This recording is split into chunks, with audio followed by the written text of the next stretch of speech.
உங்கள் வாழ்க்கையில் எனக்கு முடியல நீங்கள் உக்காந்துட்டு அப்படியே நம்ம செத்து போகிறது நம்மளுக்கு நல்லது கிடையாது.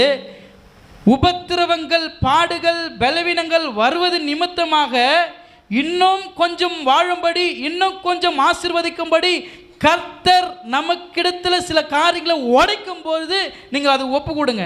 பரவாயில்ல, என்னத்துக்கு உடைக்கிறாங்க? புதுசாக வர வைக்கிறதுக்காக தான். நகம் உடையிறதுக்கு, மூக்கு உடையிறது புதுசாக அந்த கழுகு தன்னை பாதுகாத்து கொள்ள நான் மரித்து போகணும், இன்னும் கொஞ்சம் வாழணும்னா பலவீனத்தையும் போராட்டத்தையும் அனுபவிக்கணும்.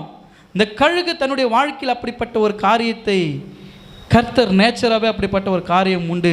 கழுகு வாழ வேண்டும் என்று, அதுக்காக தான் அந்த கழுகு இந்த இடத்துல சொல்கிறாங்க, காத்திருக்குமா கழுகு.